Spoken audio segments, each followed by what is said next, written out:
ओम शांति। 1 जून 1973। अभी तो समय ऐसा आ रहा है जो सारे भंगोर को जब आग लगेगी, उस आग से बचने के लिए कुछ मुख्य बातें आवश्यक है। जैसे कहीं भी आग लगती है तो आग से बचने के लिए पहले किस वस्तु की आवश्यकता होती है।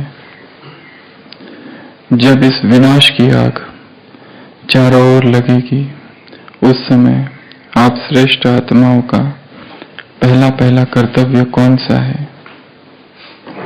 शांति का दान अर्थात शीतलता का जल देना। पानी डालने के बाद फिर क्या क्या करते हैं?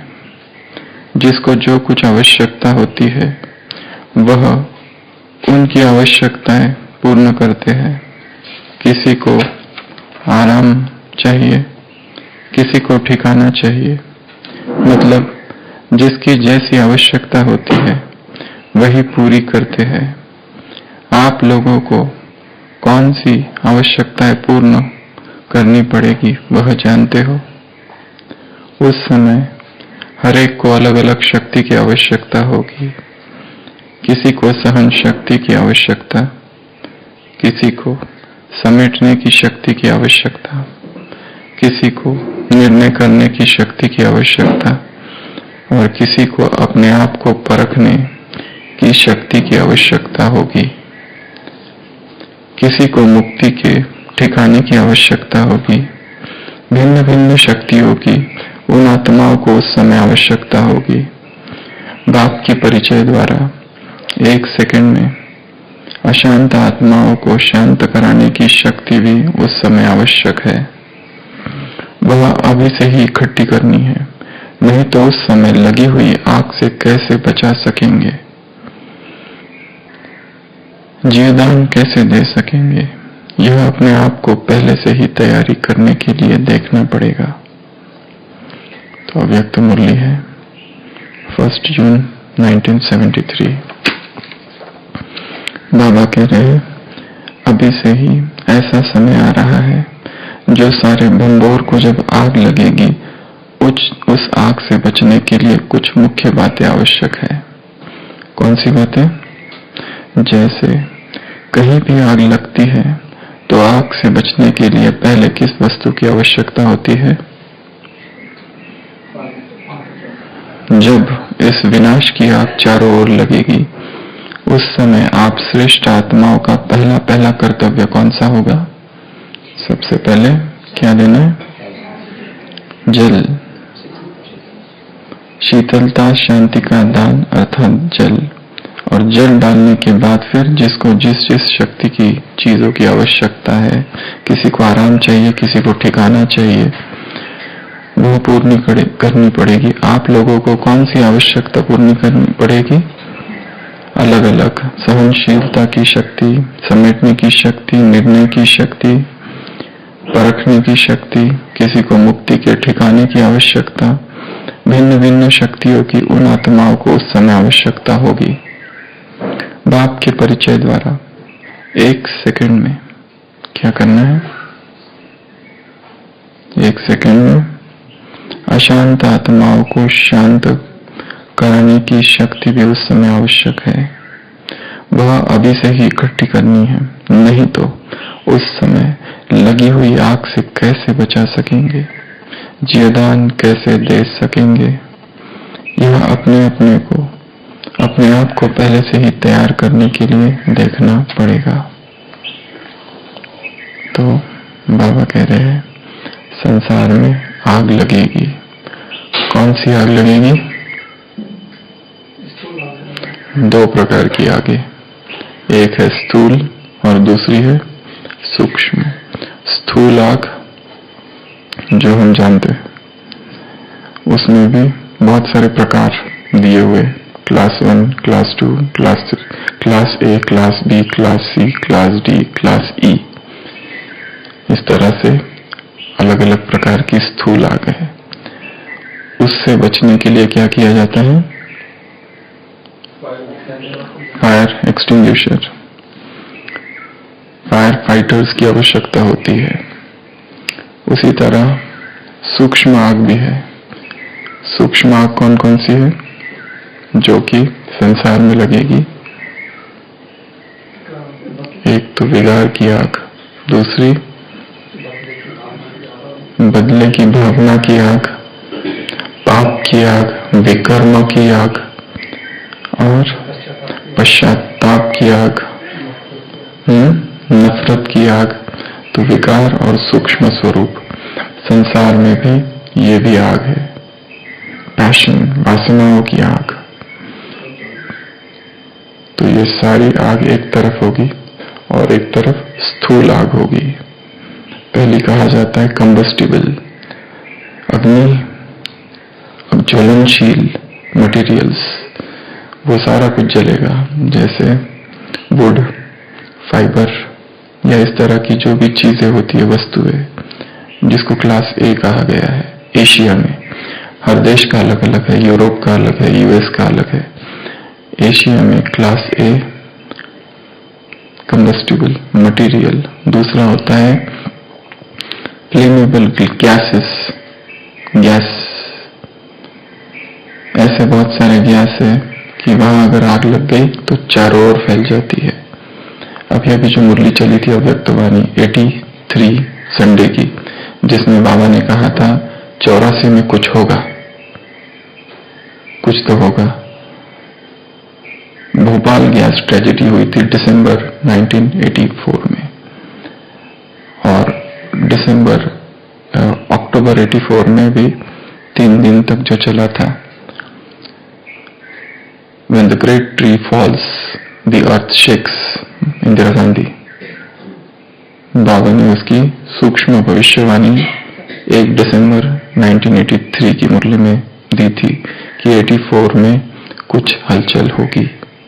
तो एक तो ये थी कि हजारों 31 अक्टूबर से लेके तो 3 नवंबर तक 3 या 4 दिन सिख राइट्स हुए थे 84 में, जिसमें 8000 से भी ज्यादा हत्याएं हुई थी। सरकारी आंकड़े 3000 थे, पर 8000 से भी ज्यादा। और ये जो भोपाल गैस ट्रेजेडी, तो आग अलग अलग तरीके से लगाई जाएगी। जिंदा जला दिया गया था लोगों को 84 में, घरों को जला दिया गया था। ऐसा भयंकर रूप होगा, दुकान से लेके तो सब कुछ। तो गैसेस, वो भी एक आग होगी, स्थूल फ्लेमेबल गैसेस। फिर है flammable liquids, class C, flammable solids, electric fire, class D, और ई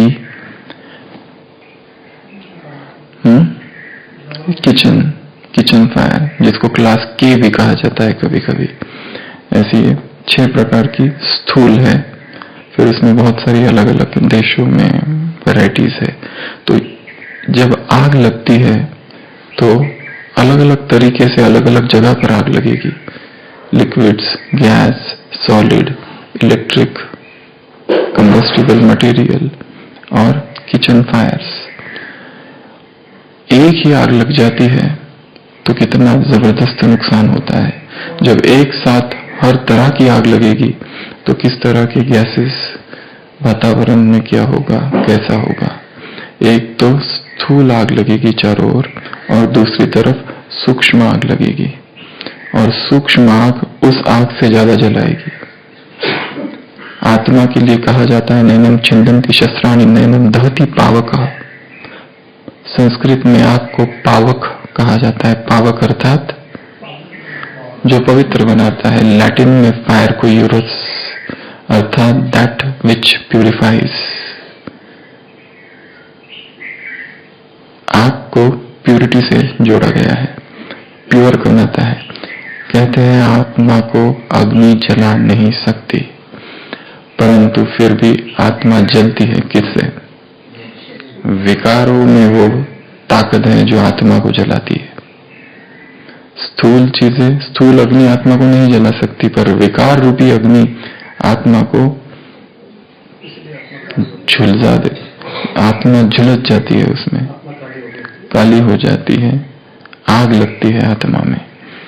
तो एक तरफ तो स्थूल आग है जिससे शायद कोई अपने आप को बचा ले, भाग जाए बचाकर, परंतु जो सूक्ष्म अग्नि है, और ये अग्नि बाहर भी लगेगी और अंदर भी लगेगी, और अंदर जो आग लगेगी उससे स्वयं को बचाना, उसके लिए लंबे समय का अभ्यास चाहिए, क्योंकि चिंगारी भी होगी तो बाहर आ जाएगी।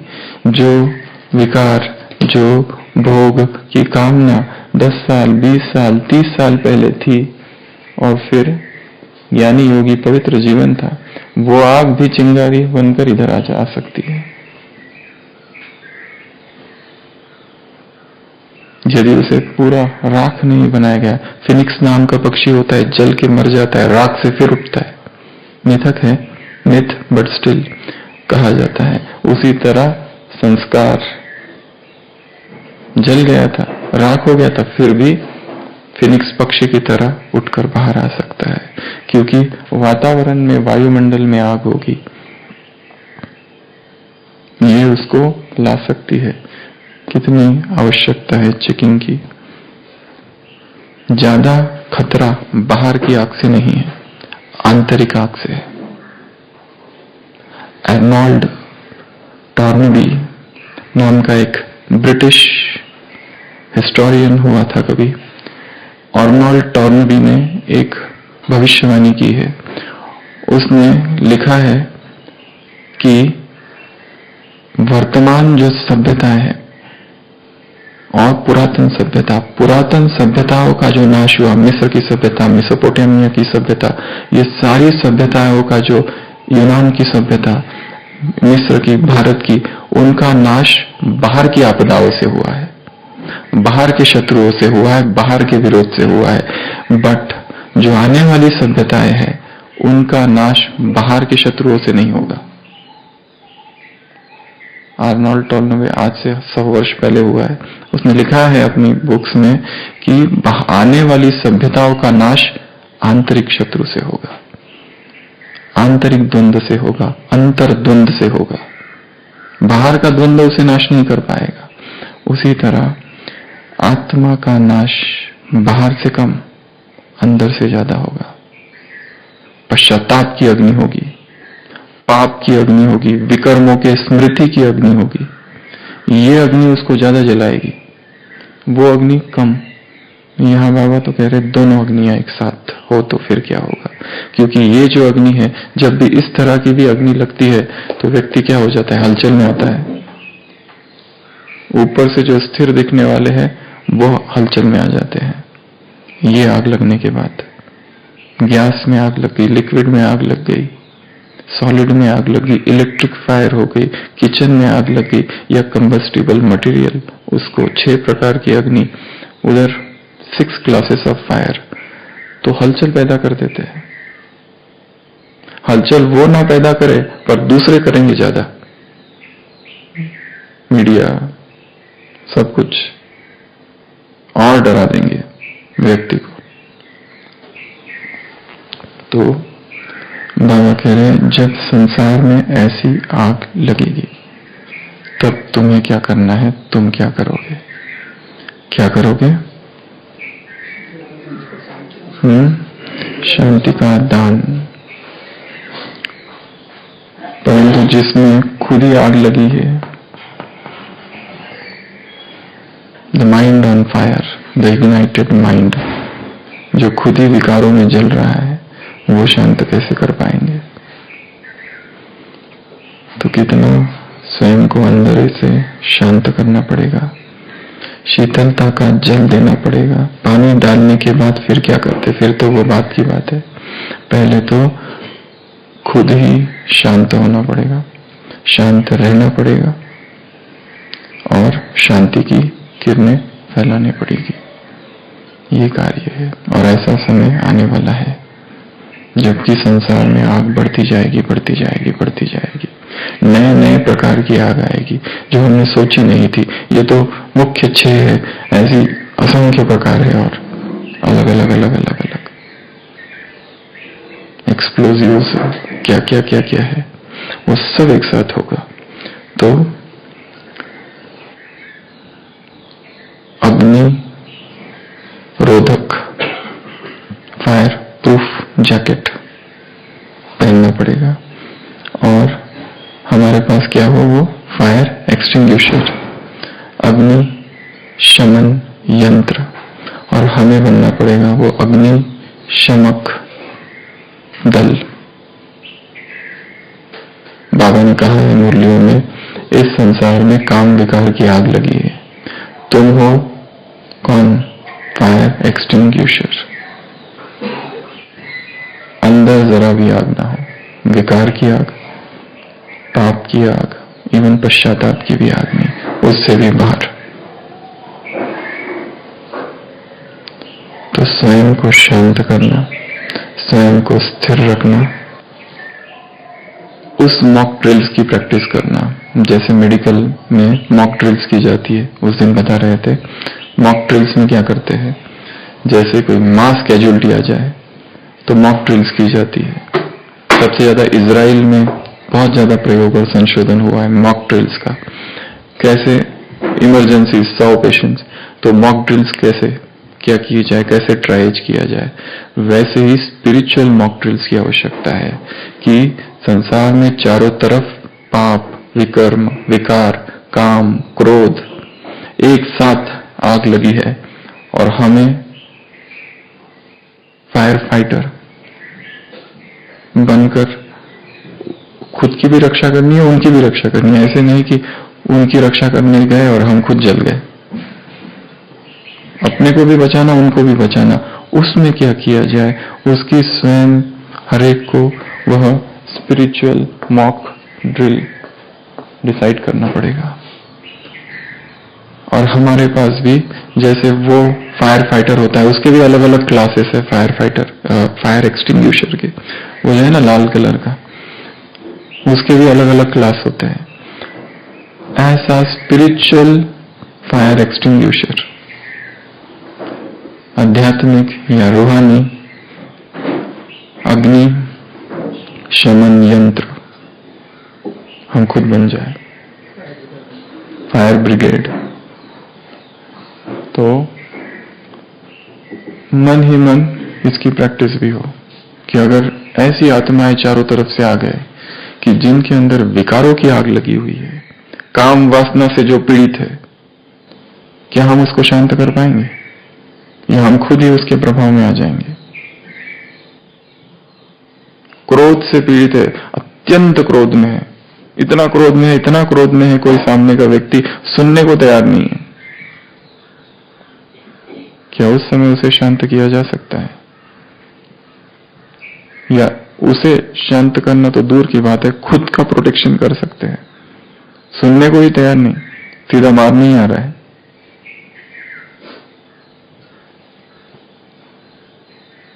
क्योंकि संसार की आत्माएं तो अनजान है ना, उन्हें तो पता ही नहीं।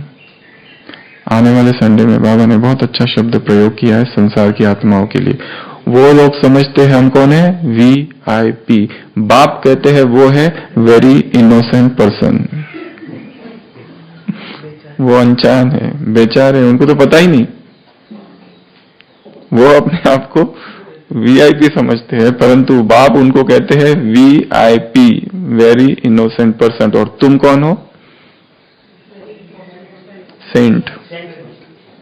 तुम हो सेंट, वो है VIP। तो सेंट VIP सेंट जो होगा वो खुद बहुत स्टेबल होगा, खुद बहुत शांत होगा। पानी की तरह कितने भी आघात उस पे हो, कुछ नहीं। तुका मने संत सोसी जगाचे आघात। संत वो है जो जग के आघात को सहन करे।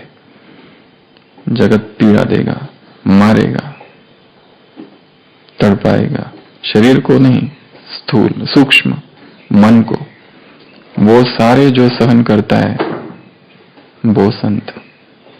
इसके लिए तो संत महाराष्ट्र में कहते गजानन महाराज आना चाहिए, पर हमारे घर में नहीं, बाजू के घर में, क्योंकि वो आ गया तो साधु बन जाएगा और वो वैसे कपड़े नहीं पहनते थे, वो बन जाएगा। बहुत अच्छा है, हम उनकी पूजा करेंगे, पर हमारे घर में हमारा बेटा जन्म नहीं लेना चाहिए, बाजू वाले के घर में आ जाए तो ठीक है। और उसको त्याग भी बहुत करना पड़ता है। संत बहुत ऊंची उपाधि है। तो संसार में आग होगी, स्थूल आग, सूक्ष्म आग, और हमें क्या बनना है? Fire extinguisher. हमें क्या बनना है? Fire fighter. हमें क्या बनना है? Fire brigade. और जल डालना है। कौन सा? शांति का जल, प्रेम का जल। आगे क्या करना है? और फिर जो जिसकी आवश्यकता है वो पूर्ण करनी है। किसकी क्या क्या आवश्यकता होगी? बाबा ने भी उसकी बहुत बड़ी लिस्ट यहां पर दी है। ये बाबा कह रहे 73 में ये सारी बातें बताई जा रही है। किसको निर्णय करने की शक्ति चाहिए वो दो, जिसको सहन शक्ति चाहिए वो दो, किसको समेटने की चाहिए वो दो, किसको परखने की चाहिए वो दो, किसी को मुक्ति के ठिकाने की आवश्यकता है वो दो। जो जे वांछिल तो ते लाहो प्राणिजात। ज्ञानेश्वर ने लिखा है, संत ज्ञानेश्वर ने, कि ऐसा सबको मिल जाए जो जिसको चाहिए वो उसको मैं दे सकूं। जो जे वांछिल, जिसकी जो इच्छा है वो उसको प्रदान करो। ये सबसे बड़ी अवस्था है। भिन्न भिन्न शक्तियों की उन आत्माओं को उस समय आवश्यकता होगी। बाप के परिचय द्वारा 1 सेकंड में अशांत आत्माओं को शांत करने की शक्ति भी उस समय आवश्यक है। हम बाप का ऐसा परिचय नहीं देंगे कि ये बाप है, ये ज्योति बिंदु है, ये परम धाम में है, उसके ये 36 गुण है, वो इस समय आता है। इतना सब टाइम नहीं है। आत्मा है, सामने है, वो यहां पर साक्षात्कार करे। संडे की मुरली जैसे उनको लगे कोई आसमान से सितारा आया है।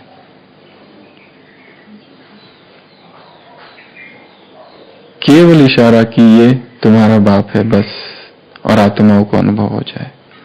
उसके लिए हमारा उससे उतना गहरा कनेक्शन चाहिए। तो उस समय आवश्यकता है, वह अभी से ही इकट्ठी करनी है। क्या इकट्ठा करना है? Spiritual powers. अपने अंदर स्पिरिचुअल पावर्स भरनी है। महाभारत में 3 प्रकार के बलों की चर्चा है। बाहुबलम, भीष्म शैया पर लेटा हुआ है, युधिष्ठिर सामने है, उसको समझा रहा है ज्ञान कि सुन, 3 प्रकार के बल है। बाहु स्थूल, परंतु उससे भी शक्तिशाली है बुद्धि बल। एक साइंटिस्ट होता है, पतला दुबला सा होता है परंतु क्या, हाँ, जैसे हॉकिंस, पतला दुबला होता है, पर उसके पास कौन सी शक्ति होती है? बुद्धि का बल होता है, इंटेलेक्चुअल पावर्स। स्थूल शायद नहीं है, पर इंटेलेक्चुअल है। तो ज्यादा कौन है शक्तिशाली? स्थूल। हमारे पास आईसीयू में एक बॉडी बिल्डर आया था जो कि नेशनल लेवल का वो था, क्या कहते हैं उसको, रेसलर। तो वो ऐसे पूरा उसका क्या कहते हैं, 6 पैक्स, वो ऐसा था, और उसको लूज मोशन हो गया था। तो उसको लाइन लेने गए थे तो वो रोने लगा बोला मैं ये नहीं, मैंने आज तक सुई नहीं लगाई है, मैं नहीं सहन कर पाऊंगा। और इतना रोया, उसको एकदम ऐसे पकड़ के रखा था। तो वो एकदम वो था तो एक है शारीर, दूसरा है बुद्धि का बल, तीसरा उससे भी और एक शक्तिशाली है आत्मबल, योग बलम, बाहुबलम, बुद्धि बलम, योग बलम। बुद्धि बल से आत्मा आईएएस बन सकती है, आईएएस ऑफिसर। पर कोई ब्राइब देने आए, उसको रेजिस्ट करने का पावर थर्ड को है। इंटेलेक्चुअली बहुत आगे जा सकता है कोई, परंतु नॉट सबसे शक्तिशाली व्यक्ति इस संसार में वो है जिसके पास आत्मबल है। महात्मा गांधी के पास क्या था? बुद्धि बल। उससे ज्यादा इंटेलेक्चुअल बहुत सारे लोग थे संसार में। शारीरिक बल तो आत्मबल। Self control is the greatest power in the world. Self control जिसके पास है वो सबसे बड़ी शक्ति है। उससे बड़ी और कोई शक्ति नहीं है। बाकी सारी शक्तियां फेल हो जाती है। शरीर का बल फेल हो जाएगा। इंटेलेक्ट, अगर कोई इंटेलेक्चुअल व्यक्ति है, एक हमने बचपन में एक मूवी देखी थी मराठी, उसमें दिखाया था एक सर्जन है और वो सर्जन इतनी परफेक्ट है, वो इतनी परफेक्ट है कि उसको सब याद है। दो पेशेंट्स एक साथ आते हैं 20 साल पहले, दोनों के एक को इधर गांठ है राइट साइड में, एक को लेफ्ट साइड में, उसमें दिखाया है। वो 20 साल के बाद भी जानती है कि ये पेशेंट को राइट साइड थी और ये पेशेंट को लेफ्ट साइड थी। इतनी स्ट्रांग इंटेलेक्ट है उसका और इतनी फेमस है। बाकी सब उससे थोड़ा बहुत ईर्ष्या करते हैं हॉस्पिटल में। और उसके जीवन में उस मूवी में दिखाया है, एक ऐसा इंसिडेंट हो जाता है कि अचानक उसके पिताजी आ जाते हैं, जो कि जिस पिताजी ने, उसको ऐसा था कि इस पिताजी ने मेरी मां को मारा है, और वो आके कहता है कि मैंने तेरी मां को नहीं मारा है, और वो एकदम से डिस्टर्ब हो जाती है, एकदम से डिप्रेशन में ही चली जाती है। उसकी वो पूरी स्किल्स ऑपरेशन करते करते हाथ ऐसे ऐसे कपने लगते हैं, जबकि वो टॉप लेवल की थी। इंटेलेक्चुअल स्ट्रेंथ बहुत ज्यादा था उसके पास, पर एकदम इमोशनल डिस्टर्बेंस आ गया और उसकी सारी स्किल, सब कुछ वो चली गई, कुछ भी नहीं रहा। एंटी डिप्रेशन की दवाइयां चालू हो गई। जैसे उसके पिताजी आके कहते कि मैंने मारा ही नहीं था, और वो जो छोटी थी जब, उसने विटनेस दिया था कि इसने मारा है, मेरे पिताजी ने मेरी मां को, और वो आके अब कहता है कि मैंने मारा ही नहीं था, तुमने गलत साक्ष्य दी है। वो पूरी कहानी सुनाता है उसको, उसकी मां क्या क्या थी और वो क्या समझती थी। वो डिस्टर्ब हो जाती, गॉन, पूरा डिप्रेशन। तो ये जो स्ट्रेंथ है, इंटेलेक्चुअल स्ट्रेंथ इज गुड, पर उससे भी बड़ी शक्ति जो है, जो आत्मा को स्थिर, अचल, अड़ोल रखती है, वो है स्पिरिचुअल पावर, आत्मबलम। तो इन अग्नियों से बचने के लिए स्वयं में क्या भरना है? आत्मबल। स्पिरिचुअल पावर से स्वयं को, बाबा के शब्द क्या है देखो, वह अभी से ही इकट्ठी करनी है। हमारा समय किस में जा रहा है? स्पिरिचुअल पावर से भरने में जा रहा है या केवल संसार और संसार की चीजों में जा रहा है? आंतरिक हमारे पास जो समय है, उस एक एक समय को कौन कैसा बिता रहा है? बाहर के कार्य और फिर एकांत में अकेले में बैठकर व्यक्ति क्या करता है? बंद कमरे, खिड़कियां बंद, दरवाजे बंद, अकेले में जो वो कर रहा है वही वास्तव में उसका चरित्र है। हम एकांत में बैठ के क्या कर रहे हैं? स्पिरिचुअल पावर से भर रहे हैं या और कुछ कर रहे हैं? इंटरनेट खाली सामने है, जो चाहे वो देखा जा सकता है। देख क्या रहे हैं? वासना की तृप्ति कर रहे हैं या आत्मा को शक्तियों से भर रहे हैं? आत्मा को भर रहे हैं या रिक्त कर रहे हैं? सटल स्पिरिचुअल पावर से स्वयं को भरना है। The greatest power, the highest काम आर फेड।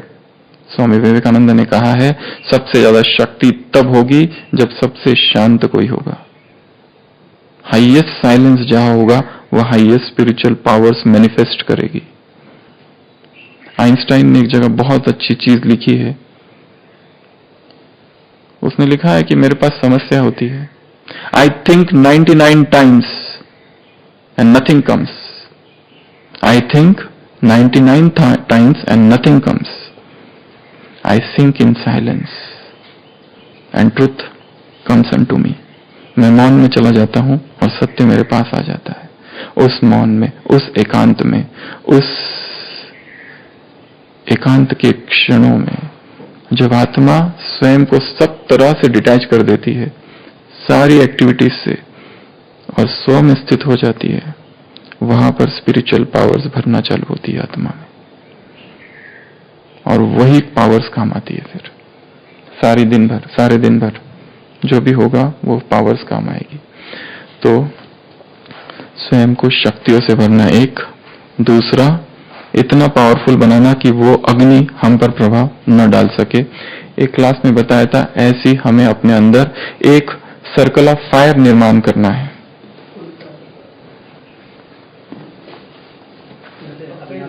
ये परमानेंट एक सप्त अग्नि का घेरा निर्माण करना है। जैसे मैं आत्मा ये हूं, चलते फिरते 7 अग्नियां, 1 2 3 4 5 6 7, ये एक अभ्यास है योग का प्रयोग कि मैं चल रहा हूं, उठ रहा हूं, जा रहा हूं, सब कुछ कर रहा हूं, पर मेरे इर्द गिर्द ये सप्त अग्नियां हैं, सप्त अग्नि का गोला, सप्त अग्नि का घेरा, साथ साथ लेकर चलना है इसको। सबसे पहले ज्ञान अग्नि,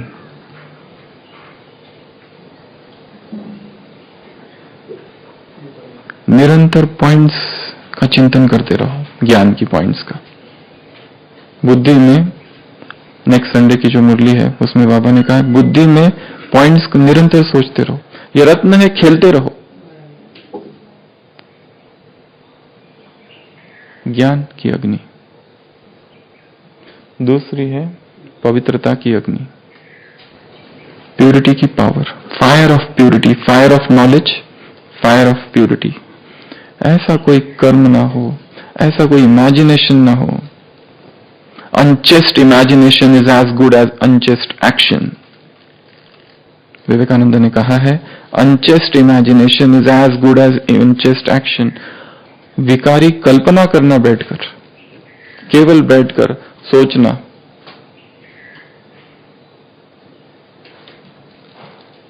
किसी का प्यार मिल रहा है, किसी का हाथ पकड़ के ही घूम रहे हैं, ऐसा ही दिखाया जाता है, देखते हैं लोग और सोचते हैं मुझे भी कोई ऐसा कोई साथी मिल जाए, किसी को घुमा ही रहे हैं। अनचेस्ट इमेजिनेशन, कर्म तो किया ही नहीं हो, ना ही करने की कोई संभावना है, परंतु रमन आत्मा इसमें कर रही है।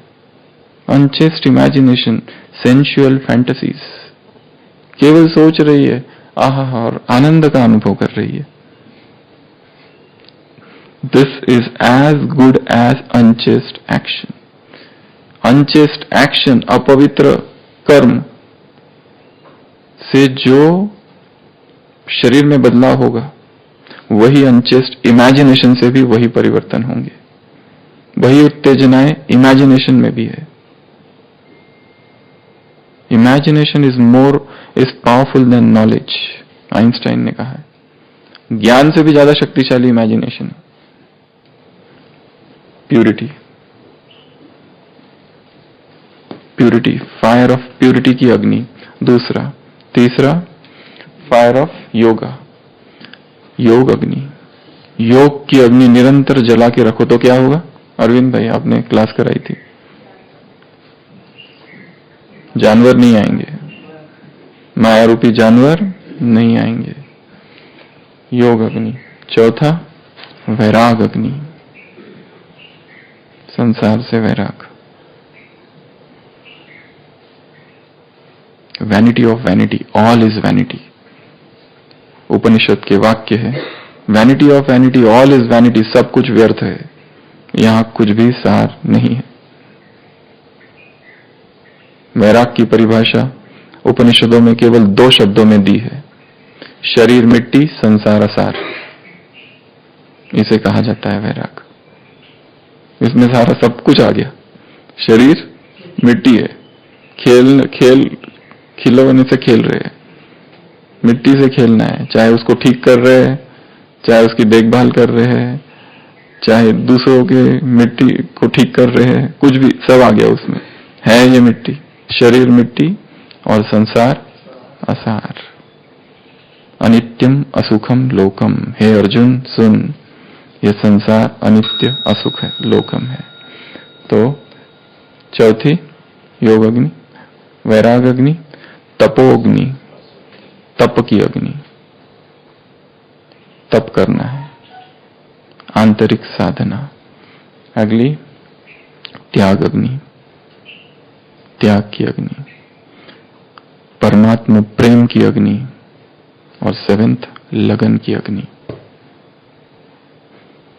सप्त अग्नि का घेरा हमारे इर्द गिर्द हो, परमात्मा प्रेम की अग्नि। और इन चीजों के लिए जो जो चीजों की आवश्यकता है उन चीजों को लाना है। कल एक बहुत सुंदर अनुभव हमको हुआ कि ये जो मिनिस्टर क्वार्टर है वहां से जा रहे थे तो अचानक एक सुगंध, कुछ अगरबत्ती थी वहां पर।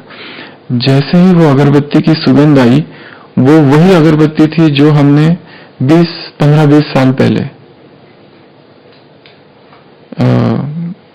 किसी आश्रम में बैठकर एकदम से अशरीरी जब हो गए थे, वही सुगंध कल आई वहां पर।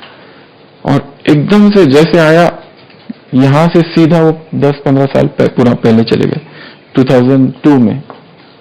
और वहां उस दिन जो हुआ था 2002 में, उस आश्रम में जहां हम बैठे थे, सारे सन्यासी बैठे थे और हम उनके बीच में बैठे थे, और वो मृदंग बज रहा था और वो सुगंध चल रही थी और वो गीत बज रहा था, खंडन भव बंधन वंदित माए। और ऐसे लगा कि बस यहां से सीधा केवल वो सुगंध आई और एकदम से अशरीरी हो गए। और वो उस समय जो भगवान को पाने की तड़प, प्यास, भगवान क्यों नहीं मिल रहा है, ये सारा वैसे के वैसे इधर प्रकट हो गया। तो हम सोच रहे थे एक सुगंध में इतनी शक्ति है कि आत्मा को 15 साल पीछे छोड़ भेज देती है। यदि ऐसी ही स्मृतियां सतयुग, द्वापर, सतयुग, त्रेता युग किया जाए तो हम सीधा उस स्वरूप में स्थित हो जाएंगे जहां पर विकर्म असंभव हो जाएंगे। केवल स्मृति की बात है। और जैसे ये स्मृति का बताया, वो क्योंकि वो सुगंध हमने इतने 15 साल में वही अगरबत्ती की सुगंध आज तक नहीं सूंघी कभी। वो वही थी, एग्जैक्ट वही जो 15 साल पहले की थी। और वो सूंघते ही ऐसा लगा कि बस हम वहीं पहुंच गए हैं और अशरीरी हो गए।